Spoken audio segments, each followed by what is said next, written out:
আমৃত্যু ভালোবাসি তোকে উপন্যাস লিখেছেন সালমা চৌধুরী। পর্ব ৮। মানুষের মন কখনো ক্লান্ত হয় না, এই স্লোগান দিতে দিতে নিজেকে শক্ত করল মেঘ। আজকে সে ফজরের আজানের সময় উঠেছে, রাতে অ্যালার্ম দিয়ে দিয়ে ঘুমিয়েছিল। দিন যত যাচ্ছে পরীক্ষা তত কাছে আসছে। যেভাবেই হোক চান্স পেতে হবে। প্রথম টার্গেট মেডিকেল, দ্বিতীয় ঢাকা বিশ্ববিদ্যালয়। এজন্য সবই পড়তে হচ্ছে তাকে। নামাজ পড়তে বসেছে মেঘ। ৭টা সাড়ে ৭টা পর্যন্ত পড়াশোনা করছে। সকালে খালি পেটে বেশিক্ষণ থাকা কষ্টকর, তাছাড়া পড়াশোনা করলে আরও বেশি ক্ষুধা পায়। গতকাল সন্ধ্যায় খেয়েছিল, সারা রাত কিছু খায়নি। খিদায় চুচু করছে পেট। দৌড়ে নিচে গেল মেঘ। মেঘের দৌড় দেখে ভয় পেয়ে গেলেন হালিমা খান। উনিও রান্নাঘর থেকে ছুটলেন। হালিমা খান চিন্তিত স্বরে জিজ্ঞেস করলেন, কি হয়েছে তোর, এভাবে ছুটছিস কেন? মেঘ জবাব দিল, আমার খুব ক্ষুধা পাইছে আম্মু, তাড়াতাড়ি খেতে দাও। হালিমা খান আবারও জিজ্ঞেস করলেন, তুই কখন উঠেছিস? মেঘের শান্ত জবাব, ফজরের সময় উঠেছি, তারপর পড়াশোনা করছি। তাড়াতাড়ি খেতে দাও আমায়। হালিমা খান যেন খুশিতে গদগদ হয়ে গেলেন। ওনার মেয়ে পড়াশোনায় মনোযোগ দিচ্ছে, সাথে খাওয়া দাওয়াতে। এ তো প্রতিটা মায়েরই প্রধান স্বপ্ন। উনি ছুটে গেলেন রান্নাঘরে। মেয়ের পছন্দের সব খাবার হাজির করলেন মেয়ের সামনে। মেয়ে ক্ষুধায় তাড়নায় ছটপট খাবার শেষ করে নিজের রুমে চলে গেল। আজকে তার কোচিং প্রাইভেট কিছুই নেই। সন্ধ্যায় শুধু শাহরিয়ার ভাইয়া পড়াতে আসবেন। সারাদিনের একটা রুটিন করে নিল মেঘ। টার্গেট সেট করে পড়াশোনা করলে পড়াশোনা তাড়াতাড়ি আগায়। এদিকে ৮টার পর সবাই খেতে বসেছে। আবির একেবারে রেডি হয়ে নেমেছে। চেয়ার টেনে বসতে বসতে নজর পড়ে সামনের চেয়ারটা ফাঁকা। নিষ্পলক তাকিয়ে থাকে। কয়েক সেকেন্ডে স্বাভাবিক হয়ে খাওয়া শুরু করে। ইকবাল খান জিজ্ঞেস করলেন, মেঘ কোথায়, উঠেনি এখনো? হালিমা খান প্রফুল্ল মেজাজে উত্তর দিলেন, ও নাকি সেই ভোরবেলা উঠেছে, পড়তে পড়তে ক্ষুধা লেগেছিল, তাই কিছুক্ষণ আগেই খেয়ে গেল। আলী আহমেদ খান শীতল কণ্ঠে প্রশ্ন করলেন, শাহরিয়ার কি গতকাল এসেছিল? হালিমা খান পুনরায় উত্তর দিলেন, গতকাল আসেনি ভাইজান, মেঘ অনেকক্ষণ অপেক্ষা করেছে। আলী আহমেদ খান স্বাভাবিক কণ্ঠে বললেন, হয়তো কোনো সমস্যা, আজ আসবে নিশ্চয়। কেউ আর কোনো কথা বলল না, চুপচাপ খাওয়াতে ব্যস্ত সকলে। কিছুক্ষণ পর খাওয়া শেষে উঠে চলে গেলেন বাড়ির কর্তারা। বসে আছে 4 ভাইবোন। মিম আর আদি খুনসুটি করে খাওয়াতে ব্যস্ত। তানভীর হঠাৎ আবিরের দিকে তাকিয়ে বলল, ভাইয়া তোমার কি কিছু হয়েছে? আবির নড়ে চড়ে বসল, মুখ গোমড়া করে উত্তর দিল, কিছু হয়নি। তানভীর আর কথা বাড়ায়নি, চুপচাপ নিজের খাওয়া শেষ করলো। নিজের খাবার শেষ করে ফ্রেশ হয়ে আবিরও অফিসের জন্য বেরিয়ে পড়ছে। বাকিরাও নিজেদের কাজে ব্যস্ত হলো। সারাদিনের ব্যস্ততা শেষে সকলেই বাড়ি ফিরল না কেবল আবির। আগামী মাস থেকে আবিরের নতুন কোম্পানি শুরু হবে, সেই কাজেই ব্যস্ত সে। সারাদিন বাবার কোম্পানির কাজ সামলে সন্ধ্যার পর প্রায়ই দেখতে হয় নিজের অফিসের কাজকর্ম। সাথে আরও দুজন বন্ধু আছে, একজন রাকিব আর একজন রাসেল।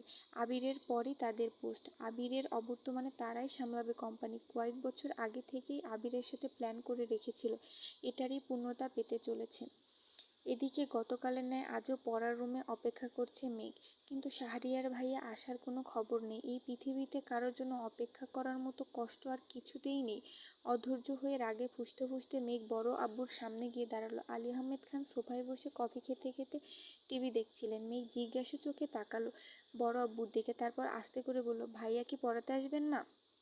আলী আহমেদ খান মনোযোগ সরালো টিভির দিক থেকে, এক পলক তাকালো মেঘের দিকে, তারপর পকেট থেকে ফোন বের করে ডায়াল করলেন শাহরিয়ারের নাম্বারে।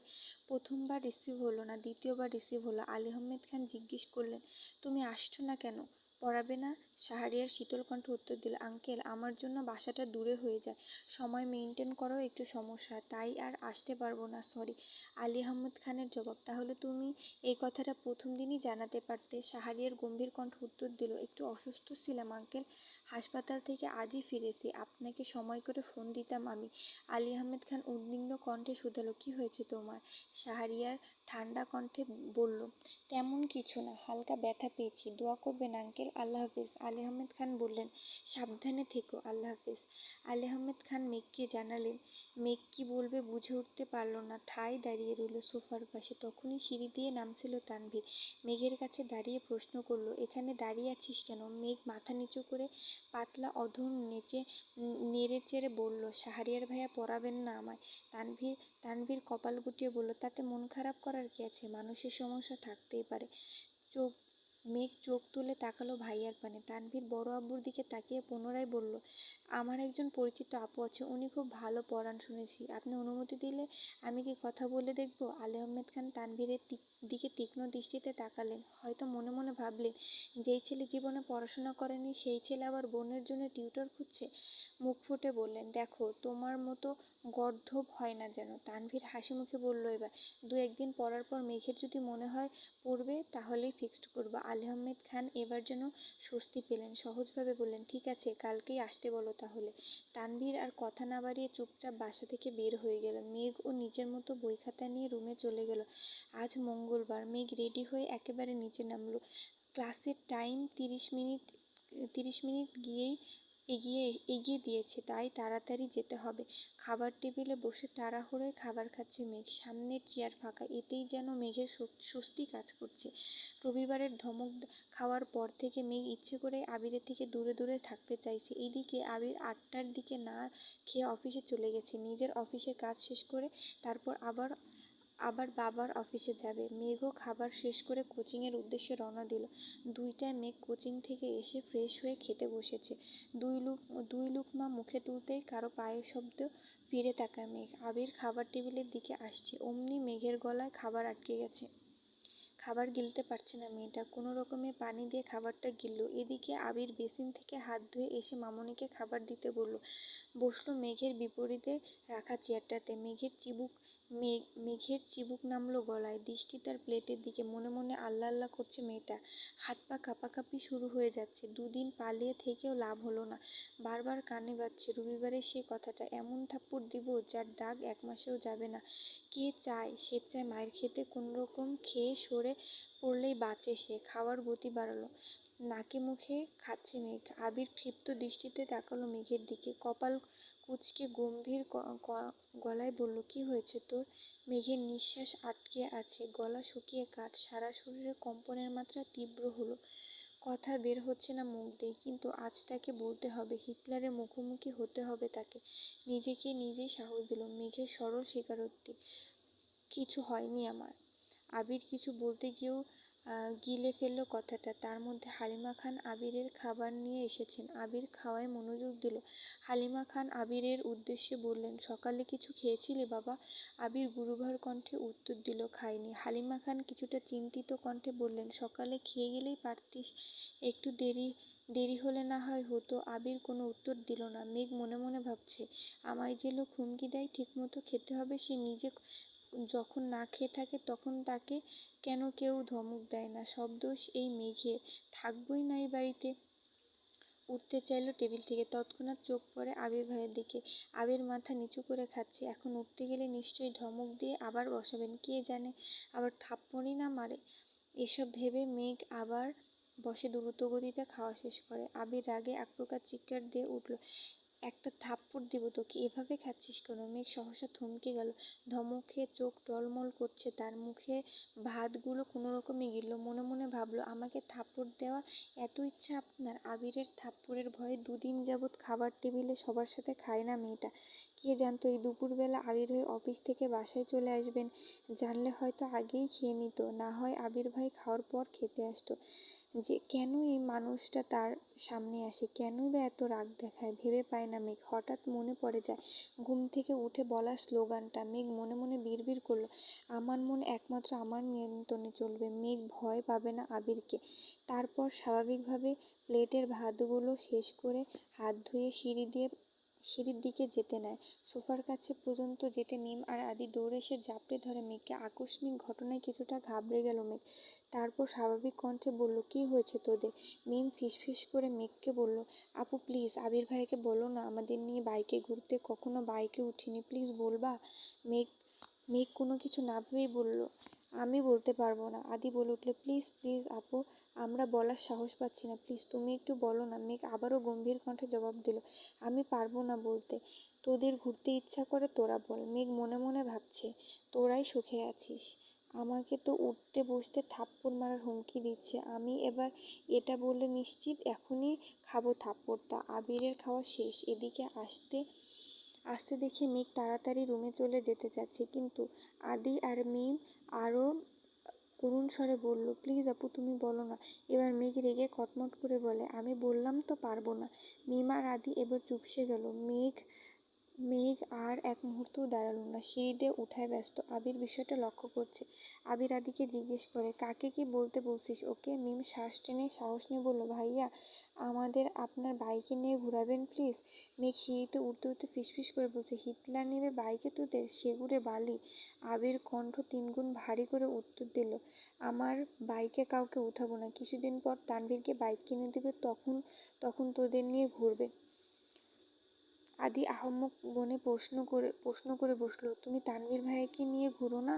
আবির এবার স্বাভাবিক কণ্ঠে বলল, এখনো তানভীর আমার বাইকে উঠেনি, তবে ভবিষ্যতে উঠতে পারে। ওর সাথে তোদের কি সম্পর্ক? মিম আর আদি বোবা হয়ে গেল। মেঘের কথা ফলে যাওয়াতে নিজেকে নিয়ে গর্ব করতে করতে রুমের দিকে যাচ্ছে আর ভাবছে, দুই ভাইয়ের গলায় গলায় সম্পর্ক, অথচ বাইকে ওঠার পারমিশন দেয়নি। ছি! সহসা অভিব্যক্তি পাল্টালো মুখের, বিড়বিড় করে বলল, হিটলারের থেকে ভালো আর কি আশা করা যায়। রুমে গিয়ে সোজা শুয়ে পড়ল। তৎক্ষণাৎ ফোনটা হাতে নিল। এই 2-3 দিনে একবারের জন্য ফেসবুকে ঢুকেনি সে। মন খারাপ মন খারাপ কাটাতে ঢুকলো ফেসবুকে। কিছুক্ষণ ঘোরাঘুরির পর একটা পোস্ট সামনে আসছে। একদিন আগে আবির ফেসবুকে একটা অসম্ভব সুন্দর ছবি আপলোড দিয়েছে, সাথে ছোট করে ক্যাপশন দিয়েছে, শূন্যতা আমায় ঘিরে আছে আর আমি ঘিরে আছি মোহে। মেঘ ছবিটা দেখে যতটা খুশি হলো তার থেকে বেশি চিন্তিত হলো ক্যাপশনে কি বুঝিয়েছেন তা ভাবতে। সে ক্যাপশন বোঝার চেষ্টায় মগ্ন হলো। মনে মনে আওড়ালো, উনি কি তাহলে সত্যিই কারোর সাথে রিলেশনে আছেন? তৎক্ষণাৎ মনের ভেতর থেকে জবাব এলো, উনি প্রেম করলে তোর কি? তোর যে উঠতে বসতে থাপ্পড় দেওয়ার ভয় দেখায়, তোর লজ্জা করে না এই হিটলারকে নিয়ে ভাবতে? সঙ্গে সঙ্গে ডাটা অফ করে ফোন রেখে দিল মেঘ। সত্যিই তো, সে তো আবির ভাইয়ের উপর রেগে আছে, তাহলে আবার আবির ভাইকে নিয়ে ভাবছে কেন? এদিকে আবির রুমে এসে 5-10 মিনিট রেস্ট নিয়ে নিজের ল্যাপটপ আর কিছু কাগজপত্র নিয়ে বেরিয়ে পড়েছে। সন্ধ্যায় মেঘের নতুন টিউটর এসেছে। বয়স এত বেশি না, ঢাকা বিশ্ববিদ্যালয়ে ফিজিক্সে পড়াশোনা করছেন, এবার 3য় বর্ষে আছেন। দেখতে মাশাআল্লাহ অনেক সুন্দরী, গোলগাল চেহারা, বোরখা পরে হিজাব পরে এসেছেন। গুছিয়ে কথা বলেন, সুন্দর করে বুঝিয়ে পড়িয়েছেন মেঘকে। মেঘ যেন পড়ার থেকেও বেশি মুগ্ধ হয়েছেন ওনার কথা বলার স্টাইলে। ওনার নাম জান্নাত। মেঘের ওনাকে এতই ভালো লেগেছে যে 2 দিন পড়া পর্যন্ত অপেক্ষা করতে পারল না। জান্নাত আপু চলে যাওয়ার সঙ্গে সঙ্গে ছুটে গেল বড় আব্বুর কাছে, জানালো ওনার কাছেই পড়বে সে। আলী আহমেদ খান যেন কিছুটা নিশ্চিন্ত হলেন। তারপরও মেঘকে বললেন, কখনো যদি মনে হয় তোমার পড়ার ঘাটতি হচ্ছে, তাহলে আমি নতুন টিউটর আনবো, তুমি চিন্তা করো না, পড়াশোনায় মনোযোগ দাও। মেঘ ঠিক আছে বলে নিজের রুমে চলে গেল। রাতে সবাই একসাথে খাওয়া দাওয়া করলো, কিন্তু আবির নেই। ইদানিং আবির অফিস শেষ করে নিজে নতুন অফিসে চলে যায়। ওখানে সব গুছানো, প্ল্যানিং করা, এসব নিয়ে ব্যস্ত থাকে। রাত 11টার আগে ফিরেই না। কেউ অপেক্ষাও করে না তার জন্য, কারণ আবিরের কড়া নির্দেশ, আমার জন্য কেউ অপেক্ষা করলে আমি আর ফিরবই না। সেই থেকে মা আর মামুনি নিজেদের সময় মতো শুয়ে পড়ে। আবির 11টার পরে এসে ফ্রেশ হয়ে নিজের মতো খায়। কেটে গেল আরও 2 দিন। দেখা হলো না মেঘ আর আবিরের। সকালে আবির খেতে আসলেও মেঘ আগে খেয়ে পালায়। সে আবির ভাইয়ের মুখোমুখি হতে চায় না। মেঘ ছোটবেলা থেকে খুব আবেগী আর জেদি। অল্পতেই কান্না করা তার স্বভাব, আর কোনো বিষয়ে জেদ করলে তা সহজে কাটে না। যেমন সামান্য থাপ্পড়ের জন্য আবির ভাইয়ের সাথে 9 বছরের উপর কথা বলেনি একটিবার। আবির দেশে আসাতে মনে অন্যরকম অনুভূতি জন্মানো শুরু করেছিল সবেমাত্র, কিন্তু আবির ভাইয়ের হুমকিতে অনুভূতিগুলো চাপা পড়ে যাচ্ছে। মেঘ নিজেই অনুভূতিগুলোকে মাটি চাপা দিতে ব্যস্ত। কথায় আছে, চোখের আড়াল হয়ে গেলে মনের আড়াল হতে বেশি সময় লাগে না। এজন্য মেঘ সর্বোচ্চ চেষ্টা করছে যেন আবির ভাইয়ের সামনে সে না পড়ে। সবাই টেবিলে বসার আগেই সে খেয়ে নিজের রুমে চলে যায়। আবির ভাই অফিসে গেলে সে কোচিংয়ের জন্য বের হয়। দুপুরে আবির থাকে না বলে একটু রিল্যাক্সে খেতে পারে। রাতে জান্নাত আপু পড়িয়ে যায় 7:30 নাগাদ, তখনই খেয়ে রুমে চলে যায়। তখন তো আবির ভাই ফিরেই না। দেখা হবে কিভাবে? সেই রবিবার থেকে মেঘ পালিয়ে বেড়াচ্ছে। আজ বৃহস্পতিবার রাত। মেঘ নিজের পড়া শেষ করে শুয়ে মোবাইলটা হাতে নিয়েছে। আবিরের কথা খুব মনে হচ্ছে তার, তাই আবিরের আইডিতে ঢুকলো, কিন্তু কোনো আপডেট নেই। মনের ভেতরটা কেমন জানি মোচড় দিল মেঘের। মঙ্গলবার দুপুরে খেতে বসেছিল একসাথে, তারপর আর দেখেনি সে। মেঘের খুব ইচ্ছে করছে আবির ভাইকে দেখার, মনকে কোনোভাবে শান্ত করতে পারছে না। মনের জোরগুলোও নিস্তেজ হয়ে পড়ছে। অনেকক্ষণ মনকে বুঝিয়ে ব্যর্থ হলো, তাই রুম থেকে বের হয়ে গুটি গুটি পায়ে এগিয়েছে আবির ভাইয়ের রুমের দিকে। রাত তখন 11টার উপরে। ড্রয়িং রুমে একটা হালকা আলোর বাল্ব জ্বলছে, পুরো বাড়ি অন্ধকার। মেঘ আবিরের রুমের সামনে দাঁড়ালো, দরজা চাপানো। আস্তে করে ধাক্কা দিল মেঘ। চেক করতে চাইছিল খোলা নাকি বন্ধ। মেঘের হালকা ধাক্কাতেই খুলে গেল দরজাটা।